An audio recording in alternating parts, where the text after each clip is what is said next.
Ազգային ժողովի ուժեղ Հայաստան եւ Հայաստան խմբակցությունների հարգելի պատգամավորներ, նիստի աշխատանքներին հետևող քաղաքացիներ։ Ինչ տեղի ունեցավ երեկ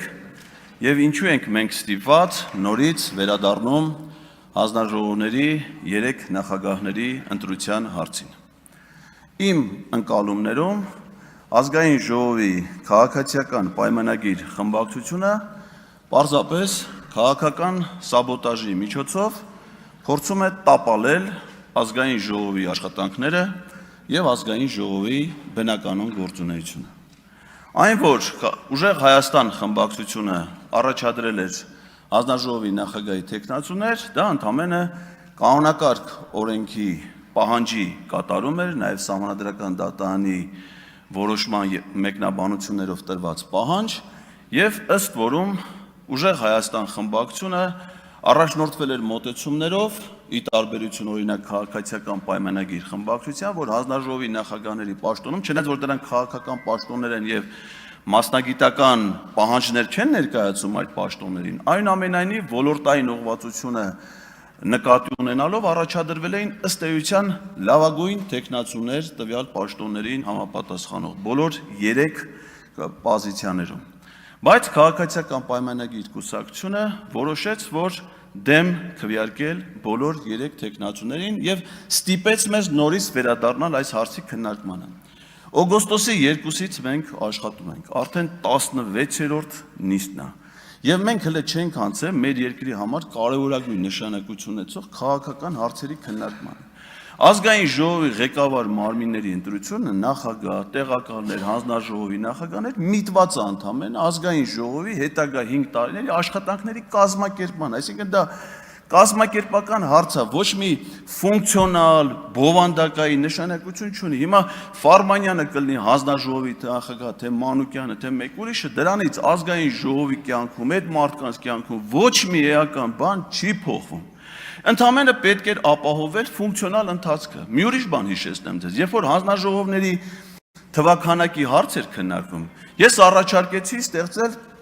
ոչ թե առավելագույն թվով 12, ոնց որ առաջարկում էր, այլ 6 հանձնաժողով։ Դե մարդիկ չեն ուզում լսեն։ Ես որում ինչն էի հաշվի առել, եւ հանձնաժողով, եւ ֆինանսական բաղադրիչ, ինչքան փող կտնտեսի մեր պետությունը, եւ հանձնաժողովների նախորդ գումարման ազգային ժողով ունեցած ծանրաբեռվածությունը, հանձնաժողովների միջև աշխատանքի հնարավոր ռացիոնալ հավասարաչափ բաշխումը, ինչպես նաեւ ժամանակի տնտեսումը։ Ասենք պատկերացրեք, եթե ընդունված լիներ այդ առաջարկը, մենք վաղուց էինք հիմա ավարտել հանձնաժողովների ձևավորումը եւ անցել էինք ոչ միայն իրավունքի ուժով սահմանված օրակարգի, այլ նաեւ օրակարգային այլ հարցերի առաջը։ Եվ ես չեմ կարողանում հասկանալ, ասենք, այս ամեն ինչը, այս ձևի ձգձգելու է սաբոտաժի իմաստը ո՞րն է։ Ընդ որում ես սա կարծում եմ, որ սաբոտաժը ոչ միայն ազգային ժողովի բնականոն գործունեությանը, այլև կառավարության գործունեությանը։ Որովհետև այն պահին, երբ որ դուք կայացրեցիք այն որոշումը, որ մենք պիտի վերադառնանք նորից այս հարցին, նույն օրը կառավարությունը հավանություն է տվել կառավարության գործունեության ծրագրին, որը հիմա արդեն ամենայն հավանականությամբ ուղարկվել է ազգային ժողով։ Դրանից առաջ ազգային ժողովը ուղարկվել կառավարության կառուցվածքի մասին օրենքում փոփոխության նախագիծը, որը մենք նույնպես պետք է քննարկենք մինչև կառավարության ծրագիրը, որովհետև հերթականությունը հարցերի քննարկման կանոնակարգը սահմանում է։ Դրանից առաջ ազգային ժողովը արդեն մուտք է եղել եւ մենք պիտի քննարկենք կենտրոնական ընտրական հանձնաժողովի հաղորդումը հերթական խորհրդարանական ընտրություններից հետո։ Եվ հիմա այս կարևոր հարցերը թողած պատրաստի տեխնացուներին առաջադրած մարդիկ ընդամենը առանց քաղաքական որևէ բացատրություն հիմնավորում տալու չեն ընտրում, ասում է չէ, չենք ուզում Նիկոլ Փաշինյանը գա ազգային ժողով։ Բերեք այնքան այս հարցերը քննարկենք, չենք ուզում իրան այստեղ տեսնենք, տենց է ստացվում։ Օրինակ ես անհամբեր եմ իր հետ իմ հանդիպմանը։ Թե դուք ինչի չեք ուզում այդ մարդը գասի, չեմ հասկանում։ Իր հեղինակությամբ, իր գործնեությամբ դուք եք նստել, եք չեք ուզում ինքը գասել։ Բա կառավարությունը պիտի գա որ մենք աշխատենք, բա մենք այդ կառավարությանը պիտի վերահսկենք։ 16 նիստալ իրանք ստեղ չեն եկել։ Իհարկե այդ պոզիցիայի մեջ որոշ դրական էլեմենտներ կարելի է նկատել, բայց շուտ է։ Դա մենք պիտի ի վերջո այնպես անենք, որ Նիկոլ Փաշինյանի փոխարեն ստեղ գա Սամվել Կարապետյանը։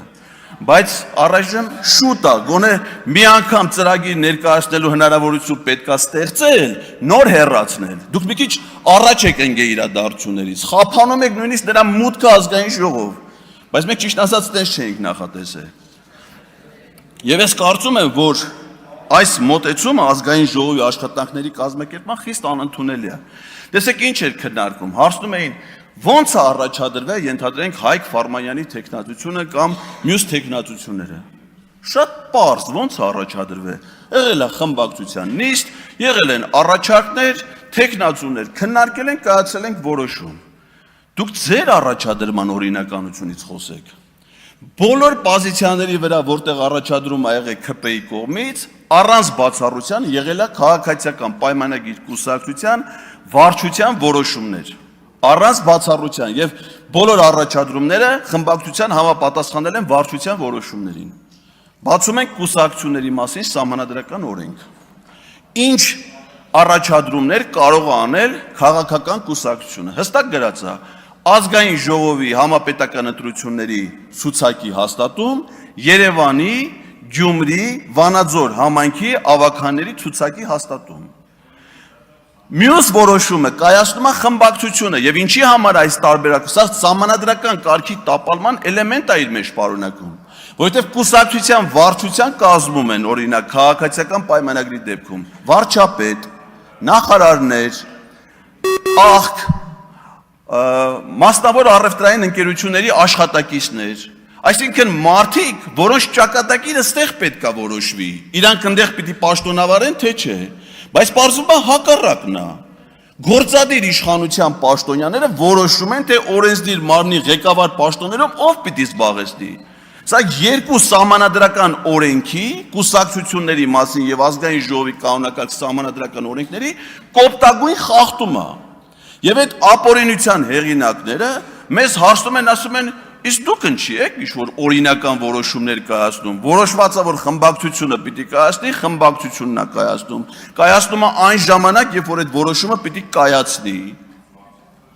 Սա շատ պարզ մոտեցում է։ Գալով մեր կողմից առաջադրված տեխնացուներին,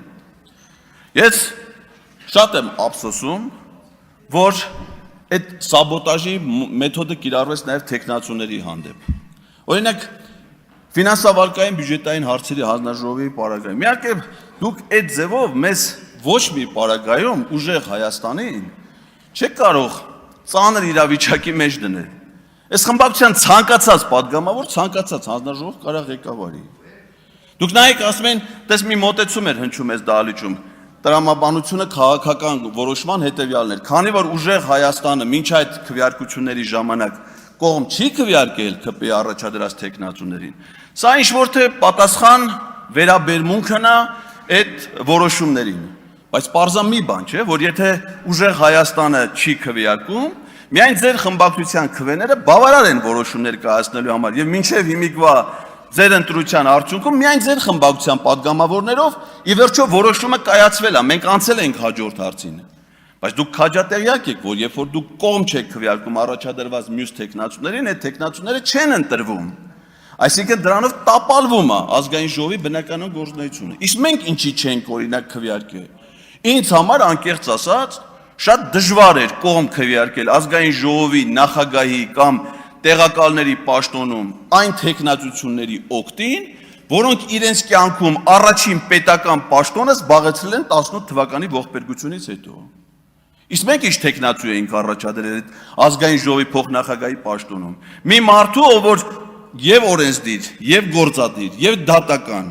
իշխանության մարմիններում ամենաբարձր պաշտոններն է զբաղեցրել, մասնավոր առևտրային ընկերությունում ամենամեծ հեղինակավոր ընկերություններում ամենապատասխանատու գործողություններ, առաքելություններ իրականացրել։ Իսկ դեռ ինչ առաջադրումներ են, ասենք օրինակ պաշտպանության հարցերի հանձնաժողովի նախագահի պաշտոնում ինձ համար դժվար է կողմ քվեարկել մի մարդու օգտին, որի առնչությունը պաշտպանության հետ միայն կայանում է նրանում, որ Սեյրան Օհանյանի տեղակալի Կարեն Կարապետյանի արտակարգ իրավիճակների նախարարի պատերազմը տանուլ տված նախարարի հիմա հրթիռների գործով մեղադրվողի ընկերն է։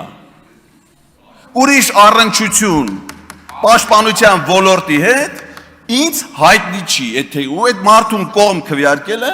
ինձ համար շատ դժվար է։ Մեկ է Ավարտվեց։ բարձում է, որ ենթադրենք մարդիկ կան, որ Ամփոփեք ժամանակն ավարտվեց։ դեմ են քվեարկում ամենապրոֆեսիոնալ տեխնացուներին։ Շնորհակալ եմ։